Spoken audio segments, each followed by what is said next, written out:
Recording by April 6090, California, United States of America. Grand Dame's Ghost Story by C.D. I don't know whether you ever tell your children ghost stories or not. Some mothers don't. But our mother, though of German descent, was strong-minded on the ghost subject, and early taught all of her children to be fearless mentally as well as physically. And, though dearly fond of hearing ghost stories, especially if they were real true ghost stories, we were sadly skeptical as to there being anything of the kind that could harm. We were quite learned in ghostly lore, knew all about doppelgangers, will-o'-wisp, blue lights, etc., and we could not have a greater treat for good behavior than for our mother to draw on her store of supernatural tales for our entertainment. The story I am about to relate she told us one stormy night, when gathered round her chair in her own cozy sanctum, before a cheerful fire. We ate nuts and apples, and listened while she recited an old true tale, told her by her grandmother, who herself witnessed the vision. It was a fearful night. The wind sobbed and wailed round the house like lost spirits mourning their doom. The rain beat upon the casements, and the trees, writhing in the torture of the fierce blast, groaned and swayed until their tops almost swept the earth. Bright flashes of lightning pierced even through the closed shutters and heavy curtains, and the thunder had a sullen, threatening roar that made your blood creep.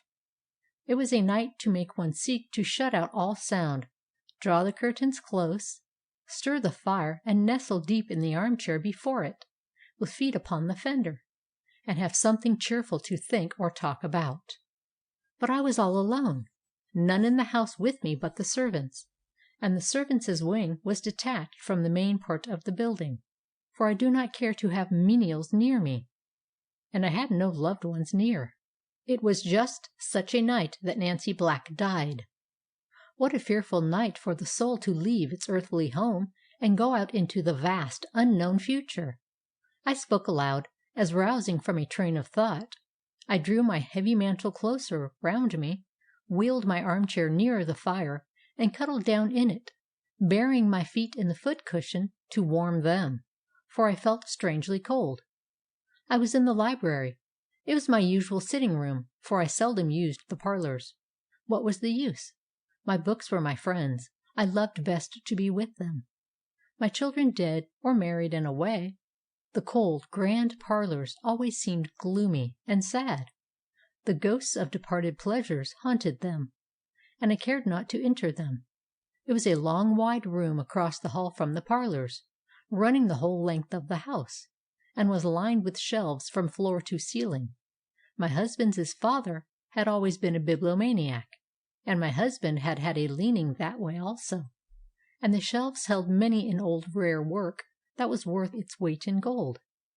The fire, though burning brightly, did not illume one half the room, of which, sitting in the chimney corner, I commanded a full view, and had been looking at the shadows playing on the furniture and shelves, as the flame shot up, and after flickering a moment, would die out, leaving a gloom which would break away into fantastic shadows, as the firelight would again shoot up.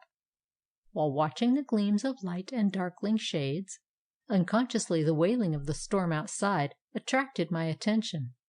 There seemed to be odd noises of tapping on the windows, and sobs and sighs, as though someone was entreating entrance from the fierce tumult. And as I sat there, again I thought of Nancy Black, the old schoolgirl friend who had loved me so dearly, and the night when she went forth to meet the doom appointed her. Resting my head upon my hand, I sat gazing in the fire, thinking over her strange life, and still stranger death, and wondering what could have become of the money and jewels that I knew she had once possessed. While sitting thus, a queer sensation crept over me. It was not fear, but a feeling as though if I looked up I'd see something frightful. A shiver, not like that of cold, ran from my head to my feet, and a sensation as though someone was breathing icy cold breath upon my forehead, the same feeling you would cause by holding a piece of ice to your cheek. It fluttered over my face and finally settled round my lips, as though the unseen one was caressing me, thrilling me with horror. But I am not fearful, nervous, nor imaginative, and resolutely throwing off the dread that fell upon me, I turned round and looked up, and there, so close by my side that my hand, involuntarily thrown out, passed through her seeming form, stood Nancy Black. It was Nancy Black, and yet not Nancy Black. Her whole body had a semi-transparent appearance, just as your hand looks when you hold it between yourself and a strong light. Her clothing, apparently the same as worn in life, had a wavy, seething, flickering look, like flames have, and yet did not seem to burn. "In the name of God, Nancy Black, what brought you here, and whence came you?" I exclaimed. A hollow whisper followed. "Thank you, my old friend, for speaking to me. And oh, how deeply I thank you for thinking of me tonight. I shall have rest." "Rest!" I heard echoed, and a jeering laugh rang through the room that made her quiver at its sound. "I have been near you often, but always failed to find you in a condition when you would be en rapport before tonight. What I came for I will tell you. Whence I come you need not know. Suffice it to say, that were I happy I would not be here on such an errand, nor on such a night. It is only when the elements are in a tumult, and the winds wail and moan, that we come forth. When you hear these sounds, it is souls of the lost you hear mourning their doom. 'Tis then they wander up and down, to and fro, their only release from their fearful home of torture and undying pain. I have come to tell you that you must go over to the old house, and in the back room I always kept locked, have the carpet taken up from toward the fireplace. You will see a plank with a knot-hole in it. Remove that, and you will find what caused me to lose my soul. Have prayers said for me, for 'tis well to pray for the dead. The money and jewels give in charity. Bury in holy ground the others you find, and pray for them and me. Ah, Jeanette, you thought your old friend, though strange and odd, pure and innocent. It is a bitter part of my punishment that I must change your thought of me. Farewell! Do not fail me, and I shall trouble you no more. But whenever you hear that wind howl and sweep round the house as it does to-night, know that the lost are near. It is their swift flight through space, fleeing before the scourge of memory and conscience, that causes that sound. That tomorrow you may not think you are dreaming, here's a token." And she touched the palm of my hand with her fingertips, and as you see, my child, to this day there are 3 crimson spots in the palm of my hand that nothing will eradicate. "Do not fail me, and pray for us, Jeanette, pray." And with a longing, wistful gaze and a deep, sobbing sigh, Nancy Black faded from my sight. "Am I dreaming?" I exclaimed, as I rose from my chair and rang the bell. When the servant entered, I bade him attend to the fire and light the lamps, and I went through the room to see if any unusual arrangement of the furniture could have caused the appearance. But nothing was apparent, and I bade him send my maid to attend me in my chamber, for I could not help feeling unwilling to remain in the library any longer that evening. While making my toilet for the night, my maid said, "Have you burned your hand, madame?" Glancing hastily down, I saw 3 dark crimson spots upon the palm of my left hand. They had an odd look, seared as though touched by a red-hot iron, yet the flesh was soft, not burned, and not painful. Making some excuse for it, I did not allude to it again, and dismissed her speedily, that I might reflect undisturbed over the singular occurrence. There were the marks upon my hand. I could not remove them, and they did not fade. In fact, their deep red made the rest of the palm lose its pinkish hue, and look pale from the strong contrast.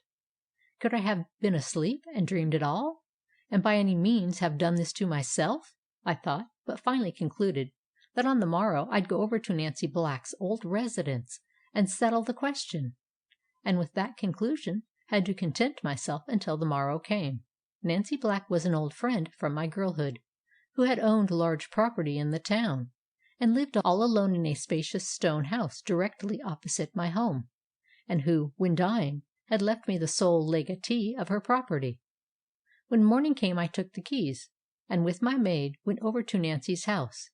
It had never been disturbed since her death. which was sudden and somewhat singular, and the furniture remained just as she left it when taken to her last resting place. We went to the room Nancy had directed. I bade Sarah take up the carpet, and sure enough there was a plank with a knot-hole in it. So I sent her from the room and lifted the plank myself, and there, between the two joints, rested a long box, the lid not fastened.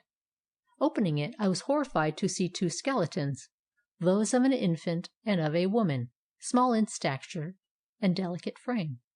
In a moment it flashed before me that I saw all that remained of Nancy Black's younger sister, a girl of 17, who had left home somewhat mysteriously years ago, and had died while absent. At least that was the version Nancy had given of her absence, and no one had dreamed of doubting it, her tale was so naturally told. Left orphans when Lucy was only 2 years and Nancy 18, she had devoted her life to the care of this young girl, and when she found her sister had fallen, she, in her pride of name and position, had destroyed mother and child, that her shame might not be known, and had lived all those dreary years in that house with her fearful secret. Round the box, heaped up on every side, were money and jewels, and a parchment scroll among them had written on it, "Lucy's share of our father's estate." I carried out Nancy's wishes to the letter, for I now firmly believed that she had come to me herself that night. To avoid scandal resting on the dead, I took our clergyman into my confidence, and with his assistance had the remains buried quietly in consecrated ground. The money and jewels were given to the poor, and the old building I turned into a home for destitute females. And morning and night, as I kneel in prayer, I pray forgiveness to rest upon Nancy Black and peace to her troubled soul. End of Grand Dame's Ghost Story.